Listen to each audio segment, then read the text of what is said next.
Hi viewers, welcome to our channel. ప్రస్తుతం మనతో పాటు సీనియర్ జర్నలిస్ట్ దామ బాల సార్ వారితో మాట్లాడదాం. నమస్కారం సార్. నమస్తే సార్, యాక్టర్ పృథ్వీ మనకు తెలుసు 30 years ఇండస్ట్రీ అంటూ ఆయన ఫేమ్ అయ్యారు అలా విధంగా. అయితే ఇప్పుడు ఆయన పైన నాన్ బెయిలబుల్ వారంటీ ఒకటి కేసు నమోదైందని చెప్పేసి అంటున్నారు సార్. అసలు ఏం జరిగింది సార్? నిజానికి పృథ్వీ మెయిన్ స్ట్రీమ్ కమెడియన్గా ఎప్పుడు లేడు. ఒక బి గ్రేడ్ సినిమాలు, సి గ్రేడ్ సినిమాల్లోనే కమెడియన్గా ఉన్నాడు. అవును. నిజానికి ఒక బ్రహ్మానందం, ఒక ఆలీ, తర్వాత సునీల్, ఈ రేంజ్లో ఎప్పుడు లేడు అతను. ఈవెన్ కృష్ణ భగవాను ఆ రేంజ్లో వెళ్ళిపోయాడు అనమాట. అతనిది కాకపోతే అతను రాజకీయాల వల్ల మోర్ పాపులర్. సినిమాలో నిజానికి పృథ్వీ అనగానే సడన్గా అందరికీ ఏమీ తను గుర్తుకు రాడు.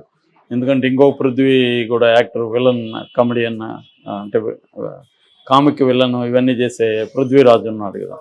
అట్లాగే ఈ మధ్య మలయాళంలో పృథ్వీరాజు ఉన్నాడు. సో అలాగే ఈ పృథ్వీ అంటే ఏంటంటే 30 years ఇండస్ట్రీ అంటే కొంతవరకు గుర్తింపు ఉంది.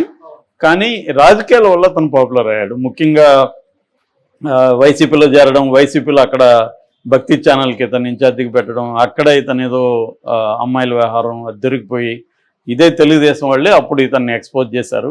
దాని తర్వాత ఇతన్ని ఎక్స్పెల్ చేయాల్సి వచ్చింది. జగన్ కూడా చేశాడు. దాంతో ఇతను ఇది జగన్ వాళ్ళే చేయించారు, వాళ్లే నన్ను తీయడానికి ఇట్లా చేశారు అనేది ఇతను అనుకొని మొత్తానికి ఆ ఇష్యూలో యాంటీ అయిపోయాడు జగన్కి. మెల్లగా జనసేనలో చేరాడు. ఇంకా అక్కడి నుంచి ఇతను రాంబాబుని కాంబాబు అని చెప్పి తను మాట్లాడడం ఈ మధ్య కూడా మనం చూసాం. ఎలక్షన్ టైంలో కూడా విపరీతంగా పవన్ కళ్యాణ్కి సపోర్ట్గా, జగన్కి యాంటీగా, రోజా మీద, ఇతని మీద విపరీతంగా మాట్లాడడం ద్వారా ఇతను పాపులర్ అయ్యాడు. అయితే అదేదంటారు కదా, ఇంట గెలిచి రచ్చ గెలవాలని, అట్లాగే రచ్చ గెలిచినాడు కొంతవరకైనా. అంటే మరి ఇప్పుడు అతనికి ఏమన్నా పదవులు ఇస్తారో లేదు తెలియదు. పవన్ కళ్యాణ్తో అండగా ఉంటాడు కాబట్టి ఏదో ఒక రేపు పొద్దున పోసాని కృష్ణమూర్తికి ఇచ్చినట్లుగా ఇస్తారు. ఫిల్మ్ డెవలప్మెంట్ కార్పొరేషన్ కానీ అట్లా ఏమన్నా ఇస్తారా చూడాలి. ఎందుకంటే తెలుగుదేశం నుంచి సినిమా వాళ్ళు చాలామంది ఈ కాంపిటీషన్లో ఉంటారు. వాళ్ళంతా తట్టుకొని తనకి ఇవ్వడం కష్టం. ఎందుకంటే చంద్రబాబుకి చాలామంది ఎప్పటి నుంచో పనిచేస్తున్న వాళ్ళు ఉన్నారు కాబట్టి వాళ్ళకి ఇవ్వాల్సి ఉంటుంది. మరి ఇతనికి పవన్ కళ్యాణ్ ఏమైనా ఇప్పించగలరా లేదనేది చూడాలి. అయితే ఈ లోపల అతను హోమ్ ఫ్రంట్లో ప్రాబ్లమ్స్ క్రియేట్ అయినాయి. ఆల్రెడీ భార్యతో అతను విడిపోయాడు.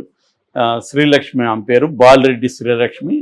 ఆమెతో గతంలో విడిపోయాడు. ఎందుకంటే ఇతని ఈ ఎక్స్ట్రా మ్యారిటల్ అఫేర్స్, దీనివల్ల ఇంట్లో డొమెస్టిక్ ఇష్యూస్, దీంతో ఆమె డైవర్స్కి అప్లై చేసింది. డైవర్స్ ఇతను కూడా ఓకే చేశాడు. డైవర్స్ వచ్చింది. అయితే వచ్చినప్పుడు భరణం ఇవ్వాలి కదా. భరణానికి సంబంధించి కింద ఫ్యామిలీ కోర్టు, విజయవాడ ఫ్యామిలీ కోర్టులో నెలకి 8 లక్షలు భరణం చెల్లించమని పెట్టింది. మామూలుగా ఈ భరణం అనేది కాంట్రవర్షియల్ సబ్జెక్టు. ఎందుకంటే అంటే భర్త సంపాదించే దాంట్లో సగం ఇవ్వమని, లేకపోతే ఇది చేయాలని చాలామంది ఈ మధ్య స్త్రీలు కూడా భర్త దగ్గర బాగా ఆస్తులు ఉన్నప్పుడు చాలామంది విడిపోవడం, వాడి దగ్గర డబ్బులు లాగడానికి విడాకులు ఇవ్వకుండా సతాయించడం, ఈ పని కూడా చాలామంది చేస్తున్నారు. ఇట్లాంటి కేసులు నేను కూడా పర్సనల్గా కూడా మా ఫ్రెండ్స్ అడ్వకేట్స్ ద్వారా చాలా వింటున్నా. సో అది మామూలుగా వెస్ట్లో ఈ కల్చర్ ఎప్పటి నుంచో ఉంది. ఇండియాలో ఈ మధ్య అర్బన్ సెంటర్స్లో ఇది స్టార్ట్ అయింది. అందుకని అర్బన్ సెంటర్లో విడాకులు కూడా పెరుగుతున్నాయి. ఎందుకంటే అమ్మాయిలు ఆల్రెడీ మల్టిపుల్ అఫేర్స్ ఉంటాయి. ఎవరినోహన్ పెళ్లి చేసుకుంటారు. పెళ్లి చేసుకున్నాక వీళ్ళకి అఫేర్స్ తెలుస్తాయి. తెలిసినప్పుడు నాకు విడాకులు కావాలంటాడు. విడాకులు కావాలంటే నాకు ఎంత డబ్బులు కావాలంటారు. వీళ్ళు వన్ టైం సెటిల్మెంటే ఎక్కువ అడుగుతారు. ఎందుకంటే వీడు మంత్లీ ఎవడు అడుక్కుంటారు వీడిని. వన్ టైం నాకు ఇచ్చేస్తే నేను ప్లాన్ చేసుకుంటా అని ఎక్కువ ఈ మధ్య అదే జరుగుతుంది.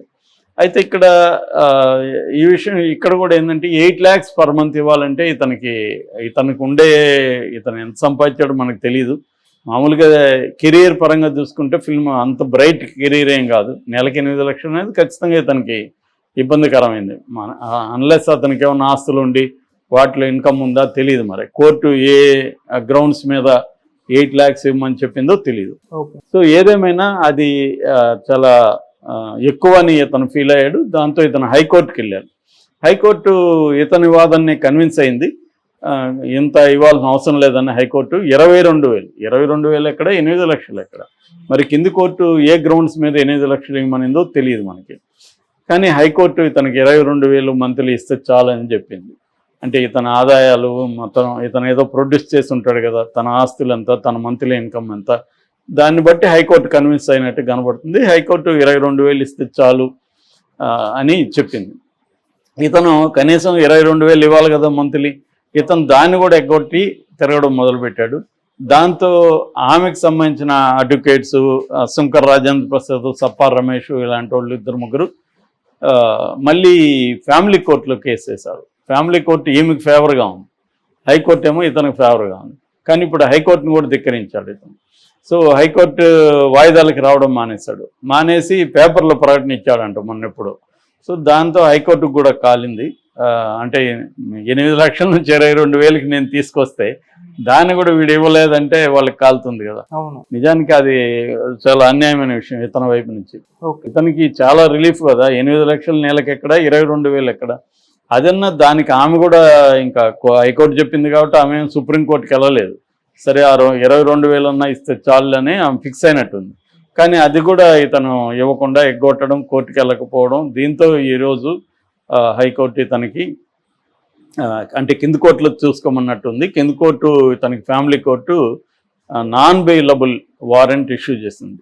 అంటే ఇతను కోర్టుకు రానప్పుడు నాన్ బెయిలబుల్ వారెంట్లు ఇష్యూ చేస్తారు. మామూలుగా బెయిలబుల్ ఫస్ట్ బెయిలబుల్ వారెంటే ఇష్యూ చేస్తారు తీసుకురమని, కానీ ఇతను రావట్లేదు. అట్లాంటప్పుడు నాన్ బెయిలబుల్ వారెంట్ ఇష్యూ అయింది. సో నాకు తెలిసి దీనివల్ల ఇతను ఏదో అరెస్ట్ అయిపోతాడు, జైలుకి వెళ్ళిపోతాడు అనేది అనుకోవాల్సిన అవసరం లేదు. ఇట్లా చాలామంది మీద గతంలో బండ్ల గణేష్ మీద అయింది, మన జీవిత రాజశేఖర్ మీద అయింది, జయప్రద మీద ఉత్తరప్రదేశ్లో అయింది, తమిళనాడు చెన్నైలో అయింది. ఇవన్నీ వీళ్ళు డీల్ చేసుకున్నారు. తర్వాత ఏంటంటే కోర్టుకు వెళ్తారు వీళ్ళు, అపీర్ అయ్యి ఏదో మెడికల్ సర్టిఫికేట్ అదో ఏదో పెట్టుకొని నేను రాలేకపోయాను సారీ సార్ అది ఇది అని చెప్పి వాళ్ళు ఈవోన్ సాటిస్ఫై చేస్తారు జడ్జిలది. దాని తర్వాత మళ్ళీ 22,000 కాబట్టి అతను ఇస్తాడు. ఈ తలనొప్పులు లేకుండానే వాళ్ళ అమ్మాయిలు స్మార్ట్గా ఉన్నారు కాబట్టి 1 టైం సెటిల్మెంట్. ఈ మంత్లీ వీడు ఇవ్వడు, వీడిని అడుక్కోవాలి. మళ్ళీ కోర్టుకు వెళ్ళాలంటే 22,000లో ఈమె లాయర్లకి ఏం ఫీజు ఇస్తుంది, లాయర్లు ఏం తక్కువ ఉండరు, వీళ్ళు లాగేస్తారు ఈ ఫీజులు. సో ఎందుకు ఈ గోళంతా అనేసి ఈ అమ్మాయిలు ఈ మధ్య ఏం చేస్తున్నారంటే 1 టైం సెటిల్మెంట్, నాకు మొత్తంగా నువ్వు ఎంత ఇస్తావు అనే దగ్గరే ఎక్కువ ఉన్నారు. సో అదే బెటర్గా వాళ్ళకి అనిపిస్తుంది. ఎందుకంటే ఇలా తిరిగి ఇలాంటి వాళ్ళు ఏంటంటే వీళ్ళకి కూడా తెలుసు సతాయించాలి, నేను 22,000 ఎందుకు ఇవ్వాలి అనేది ఇతనికి కూడా నాకు నువ్వు చాలా టార్చర్ పెట్టావు, నువ్వే ఇవ్వాలని ఇతని వెర్షన్ ఉండొచ్చు. తెలియదు మనకు, వాళ్ళిద్దరి మధ్య గొడవలు ఏంటి అవన్నీ మనకు తెలియదు, కామెంట్ చేయలేము. బట్ చెప్తున్నా అలాగా ఉండే అవకాశం ఉంది. కాబట్టి ఇతను ఎగ్గొడతాడు. ఆమెమో కోర్టుకు వెళ్ళాలి, కోర్టుకు వెళ్ళాలంటే మళ్ళీ లాయర్లు ఫీజులు ఉంటాయి. ఇతను అరియర్స్ కూడా కట్టమని హైకోర్టు చెప్పింది. గతంలో ఉన్న నువ్వు ఇవ్వంది కూడా ఇప్పుడు కట్టాను. సో ఇతను ఇవేవి చేయలేదు.